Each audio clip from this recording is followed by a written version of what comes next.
Hello and welcome to Straight Talk. I'm Ayşe Süberker. Days after a U.S. airstrike that killed top Iranian General Qassem Soleimani in Baghdad, both Iran and the United States appear to have pulled back from the brink of war. Iran retaliated to the killing of Soleimani by firing more than a dozen missiles at Iraqi bases housing U.S. troops. But the absence of any casualties possibly prevented any further escalation. Responding to the rising tensions, Turkish President Recep Tayyip Erdogan said he'll work to defuse the situation, saying the region was already going through very painful days. Speaking next to Russian President Vladimir Putin in Istanbul, he said they did not want Iraq, Syria, Lebanon, or the Gulf region to become a theater of proxy wars. And joining me now to discuss the regional situation is Borzou Daragahi, who is a senior fellow at Atlantic Council, and Emre Ersen, who is an associate professor of political science and international relations at Marmara University. Gentlemen, welcome to Straight Talk. It's good to have you here. So the news of Iran's top general Qassem Soleimani's death was a bombshell for the rest of the world. It sent shockwaves across the region. And during a few days of mourning in Iran, the world has been on edge, pondering and speculating about the dire consequences. Luckily, nothing big has happened so far. Borzou, walk us through what had happened in between the killing of Soleimani and President Trump's speech after Iranian retaliation. What's next? Well, I mean, first of all, you had the Iranian counter-response, which was basically launching nearly 24 missiles into U.S. bases, 2 U.S. bases in Iraq. No one was hurt. No one was killed. There was some damage to a base in Anbar province in Iraq. And, you know, very possibly there was this Ukrainian Airways crash, which we still don't know the cause of, but some are speculating that it was because of a anti-aircraft missile launched. And then you had the Americans sort of saying, okay, Iran made its response and appears to be, the situation appears to be calming down. And then meanwhile, little noticed, you had the head of the IRGC's Air Command announcing that now the real operations begin. With the flags of all of Iran's proxies behind him, he basically said that all of the future actions against the U.S. for Qasem Soleimani's death will be carried out through these mostly Arab but also South Asian militia groups that Iran has very strong influence over. So I have a feeling that that's going to be next. Okay, so it's important. But Emre, what kind of political ramifications Soleimani's death will have on the Iranian domestic policies, let's say? I mean, do you believe that Iranians are satisfied with the missiles fired? Well, I mean, obviously, Qasem Soleimani was such a heroic figure for the Iranian public in general, and we can also tell that from their reactions during the funeral. And I don't think it would be easy for any government to calm down the public rage in that regard. And I think we should expect a rise of nationalism in Iran in that regard. But at the same time, we also need to keep in mind that a few weeks ago we had widespread anti-government protests in Iran, which was related with the economic situation in the country. So in that regard, I think it might be something of a welcome relief for the Iranian government as well, because now we see that the people are in some sense unified around the Iranian government because of this killing. So in that regard, I don't really expect any future reactions against the government itself, but we should expect a wave of nationalism. As Borzou also mentioned, they failed to kill anyone. And so the public is actually demanding more. Did they really fail or they chose to fail? Well, we don't really know. I mean, I think we will need some time to understand what really happened, but they really need revenge, and it will take some time. Given the current economic situation in Iran, what do you think, with additional economic sanctions which will be imposed by the United States, do you think Iran will lose its grip on the region and Iraq in particular? Well, I don't think that they have a total grip on the region. I think that they have very heavy areas where they have a lot of influence. And I don't think that that influence is going to fray because of Qasem Soleimani's killing. What I think is sort of interesting is how they're going to exploit this killing domestically, not just in Iran, but in Iraq and Lebanon, maybe even Yemen a bit, to crack down on their domestic opponents, consolidate their control. As the professor mentioned, there was protests in Iran recently. There's also been protests in Lebanon, and today there's protests in Iraq. What will Iran's allies do in those countries in terms of trying to maintain their power? All right. We also know that Turkey is in a very close touch with the regional powers because it knows very well that any escalation would lead to chaos in neighboring Iraq. So what's at stake for Turkey for the time being, Emre? Well, I mean, since 2003, the United States invasion of Iraq has been in constant chaos. And it definitely makes it very hard for any government to solve the political, economic, and social problems in the country. So they have thousands of problems to resolve in Iraq. The government crisis, the recent government crisis, in addition, the economic problems, the protests that we mentioned, the sectarian divide, which has become deeper in the last few years. So I think it's very important for a regional country like Turkey to try to reach out to a country like Iraq as its neighbor. Will it be able to de-escalate? Well, I don't really, I don't have high expectations from that because it's not only up to Turkey, but the fact that a regional power is actually trying to create some kind of mediation mechanism in this crisis is quite important. And I think in that regard, Turkey is one of the few countries which has the power to do something about it. And that's why probably Foreign Minister Çavuşoğlu was one of the first leaders to visit Iraq. Whether that will bring a solution, that will again require some time for us. Borzou, besides Ain al-Assad, there are 8 more military bases in Iraq housing U.S. troops, but Iran chose to target this one and the one in Erbil. Does that imply anything to you? Because we know in the parliamentary vote, Kurdish and Sunni MPs were not there. I don't think that it had to do with that. I think Ain al-Assad is very important. It's where the attack against Qasem Soleimani was launched from. It's also the main base that Americans operate out of. It's where Trump spent Christmas for a visit. And I think Erbil was just a message to Iraqi Kurds who are very close to the Americans, saying, look, you get too close and don't think that we won't target you and don't think that we won't attack you. I think also just as Turkey, Saudi Arabia, United Arab Emirates, all of them, at this point, even the ones that were anti-Iran, hostile to Iran, once staring at the abyss of a potential conflict, everyone is urging the U.S. and Iran to de-escalate. I don't think there's any country in the world, except maybe one, that wants to see a war between Iran and the U.S. at this point. Which one is Israel. All right.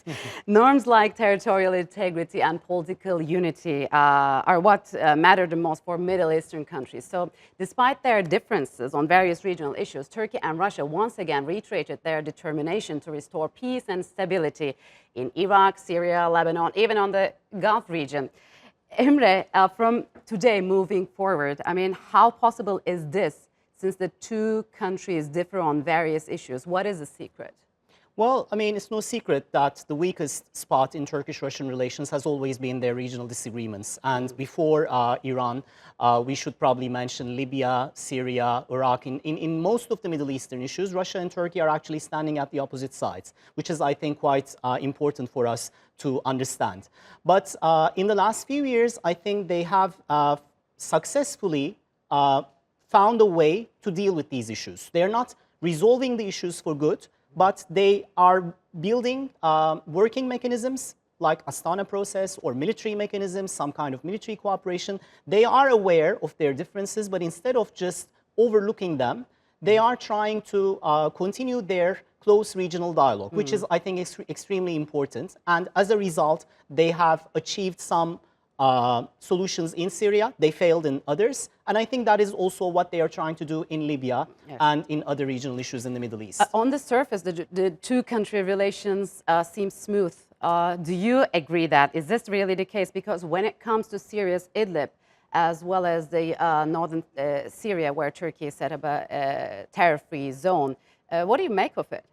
I think that Putin plays everyone. He plays Trump. He plays Erdogan. He plays the supreme leader of Iran. He gets what he wants. He manipulates. He promises people, you don't listen to what Putin says in private. Listen to what he does listen and watch what he does in public. And if you watch what he does, he goes against everyone else's interests, yet still maintains cordial ties. How? I don't know how he does it. He's a master operative, and he plays everyone. I don't see him giving anything to Turkey. I see him only taking, and playing everyone like a master spy that he is. Another sticking point is, of course, Libya. Emre, do you see any correlation between Idlib and Libya? Of course. I mean, and I also would agree with what Borzou said about Putin. He has excellent relations with almost all the countries in the region, but these countries, these regional powers, have significant problems with each other. So it would only take a KGB agent probably to achieve this feat. And regarding Libya and Idlib, I think, yes, I mean, there is a direct relationship there. And Turkey and Russia, when we take a look at this regional dimension in their relationship, these issues are always interrelated with each other. If Turkey wants to achieve something in Idlib, it will need to make a concession to Putin regarding Libya. And similarly, if Putin wants to achieve something in Libya... What kind of concessions we're talking about? Well, I mean, because Turkey still faces the risk of millions of refugees coming its borders, and there's a situation in Libya. Yeah, but I mean, as you know, I mean, in Turkey's case, we also have the situation in the Eastern Mediterranean region. So the region, the Libya issue has become quite crucial for Turkey in terms of its national interest. It's not as important for Russia as it is for Turkey. This is, I think, the line. And Russia is actually keeping an equal distance relationship with both Haftar and the government. I mean, many people actually nowadays concentrate on Russia's close relations with the Haftar forces. But only a few weeks ago, they were also in touch with the other government there. And I think this is where Russia's success lies in the Middle Eastern diplomacy. Okay. Last question. Do you think the Idlib issue will be resolved in the short future? Yeah, I think it'll probably be resolved in favor of Putin. Again? In favor of, you know, it seems like whatever Russia wants, Russia gets at this point. And eventually, I don't see any other way for northwest Syria other than you know, the regime consolidating control. Eventually, if it takes months, if it takes years, and Turkey and Europe will pay the price. All right, gentlemen, I'm afraid we have to leave it here. Thank you very much for joining me on Straight Talk. Appreciate it a lot. Turkey has started to send troops to Libya to support the government in Tripoli. It's been fending off an offensive on the capital by warlord Khalifa Haftar, which began in April. Ankara says its forces will act as deterrent as it seeks a peaceful resolution to the bloody conflict.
Teknik bilgi ve tecrübe paylaşımı noktasında bizim askerimizin oradaki görevi koordinasyondur. Ve şu anda bu koordinasyonu yapıyorlar. Ve orada bir harekat merkezi.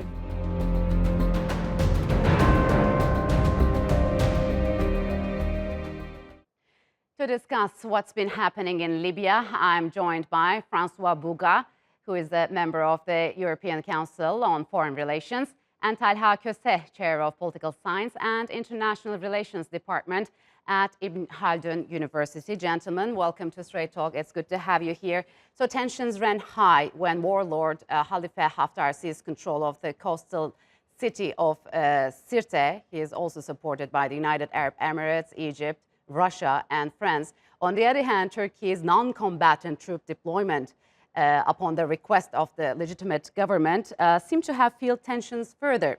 And now we see European leaders, as well as Turkey and Russia, have been trying to de-escalate the situation. Russia and Turkey called for a ceasefire, but apparently it has been rejected by the warlord Haftar. So Talha, is there any chance for a ceasefire given the current situation on the ground? It seems that Egypt and UAE are pushing for Haftar further to take over Tripoli and turn this Berlin process in diplomatic victory. So for Haftar, he doesn't have patience to continue for a prolonged war. But I think his allies, especially UAE and Egypt, are insistent on this issue. So at the moment, with the Turkey's involvement, it will be much more difficult for Haftar to topple Tripoli government, although they may make further progress. But I think a final victory will be much more difficult. But I think allies are more interested to continue this struggle for the Haftar side. Okay. Francois, we know Turkey and Russia were on the opposite sides in the Libyan conflict, and now they call for an intra-Libyan political process under the auspices of the United Nations. What do you think has changed, and do you believe that other countries are on board? Well, first of all, congratulations for the timing of this program, because it is indeed, I consider it is a turning point. Why is it a turning point? It's not so well known, but Russia was not only a diplomatic player. Russia, through its Wagner company, was on the front row of the military field in Tripoli, preventing any GNA drone to fly and completing this air hegemony, which is the real core of the military superiority of the Haftar side. So it is the first time that two major players come to an agreement. It is a surprise because these players were on the two opposite sides, but they have previously in Syria demonstrated that they could go beyond their opposition. They were on the verge of a military confrontation, Turkey and Russia, when they decided to move forward in the same direction. The results are not perfect, but the results are. And in Libya, most probably we will see these two major players. Let me tell you a little secret. What is the core of their cooperation? What do they have in common? They are really happy to share the pleasure to find, just like they did in Syria, a solution without the Western diplomacies. Right. They are going to achieve for the second time, they might be on the verge of achieving this success of getting a real result without the help of the Western diplomacy. We're going to get into the Western diplomacy, of course, but Talha, tell us, what kind of an impact do you think the military and the maritime agreements between Turkey and Libya had on the warring sides as well as their supporters? I think from the beginning, Italians, Germans, and some other European actors were in favor of GNA and the internationally recognized government. However, Turkey's agreement changed this situation. So Greece, Cyprus, southern Cyprus, Israel, and Egypt put more pressure on the Haftar side, and it made much more difficult for European actors to just support the GNA. So what they, for the moment, what they try to achieve is that on the one hand, they want a diplomatic solution. On the other hand, there's a huge pressure from the Greek side. They want to delegitimize the legitimate government and GNA for the moment. And it's a difficult situation for Europe. So on the one hand, they cannot play a significant role in diplomacy. They also have challenges to address the Eastern Mediterranean issue. So both Libya issue and East Mediterranean issue mixed together and make this game much more complicated. From a European Union perspective, tell us, I mean, EU diplomats urged a diplomatic solution and they rejected what they called foreign interference in the Libyan conflict. Francois, who were they referring to? And I mean, does it include all sides involved or just Turkey? And do you believe that the Europeans are catching up with the pace of these developments? It's a cruel question because, of course, foreign intervention started as soon as Haftar moved in the landscape as early as to, well, foreign intervention started when the French moved in with NATO. But let's forget this background of the conflict. Foreign intervention started when the Emiratis and the Egyptians, clearly, fully, militarily supported by the French, because the French special forces were on the ground early in 2014, then recently at the verge of the beginning of the confrontation in Tripoli. But of course, what they mean when they condemn foreign intervention is this move by Turkey very recently. Now, let's remember that EU is divided. EU is on both sides because Italy and France, for instance, are completely opposing on the issue. Yeah. But let's just make one point. What makes the sense of the attitude of France and this side of the conflict?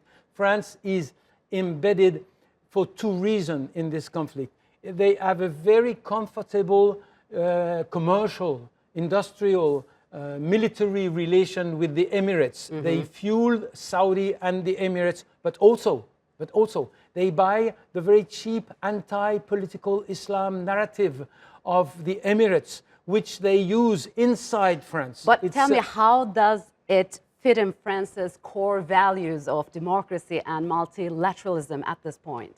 You know, the level of contradiction came to the extent that Tripoli was assaulted on the beginning of the assault on Tripoli was the very day when the Secretary of United Nations arrived in Benghazi to discuss with Hassan Salameh to discuss the process. So it's one among many contradictions of the European policies. Now, just one point, why is it that Haftar did not accept the ceasefire on the 12th? Most probably he has been, because what EU, the common denominator of EU attitude is, let's be part of the solution. Okay. Let's give us some time. So fight until Berlin meeting so that we could say leverage. That we have leverage on the situation. Okay, Talha, Europeans as well as Egypt and Emiratis, they all seem to be against this Islamic administration. So that's what they call. But ironically, Sirte had fallen because of this Salafist Mahdi 604th Brigade, which switched lines in favor of the LNA. What do you make of it? I think it's a stupid argument. So the argument of making Islamists as the enemy and providing whoever the strong man against the Islamists, like in the case of Sisi, doesn't work. So they doesn't really? No, I mean it doesn't make any sense, because their main allies in the field are Medhali Salafis, who are against the moderate, more modest form of Islam that's practiced by the Libyans. We know this. So, and also they make this issue a case against the Europeans, and they make it a big issue. But the potential for extremism is more with the side of Medhali Salafis and the sides that were supporting the Haftar, and they are also sponsored by Saudi Arabia and United Arab Emirates. So this, but Haftar comes to the fore as a secular military figure, isn't he? Isn't it? His allies on the field are Medhali Salafis and other extremist groups. So he just wants to topple the legitimate government, and nobody. That's what it is, nothing more. And UAE just uses these arguments to support these strong military figures. Francois, unless a common ground found, what kind of dangers lie ahead in Libya? Is there a risk of Daesh resurgence? Or is this why Europeans are so swift in conducting diplomacy with all sides concerned? Are they concerned about oil? Are they concerned about terrorism? Or are they concerned about Daesh? And immigration as well. They are indeed concerned by oil. But let's remind the core of the analysis of Daesh. Daesh exists in proportion of the failure of central political institutions. So make these institutions stronger, the ability of Daesh to expand will grow lower. A tiny little point, maybe a tiny little criticism on the GNA side of the road. They probably made a mistake at the very beginning of the crisis in terms of allowing the Qaddafis with Haftar. You must know that some of the pro-Qaddafi are joining. They are joining because what we call transitional justice, the ability of the winner of a revolution to leave some space for those who have lost, has been weak. You remember this head of the National Council, Moghariev, all of a sudden he had to leave because he had been the ambassador of Gaddafi. So this is a mistake. They have to find a way for the pro-Gaddafi to be reconnected to the political solution. And I guess we'll have to wait until the Berlin conference, which will take place on January the 24th. So I'm afraid we're out of time, gentlemen. Thank you very much for joining me on Straight Talk. Appreciate it a lot. And that's all for this edition of Straight Talk with me, Ayşe Süberker. If you've got any comments, do share them with us on Twitter with the hashtag Straight Talk. Also, don't forget to subscribe to our YouTube channel. Until next time, take care and goodbye.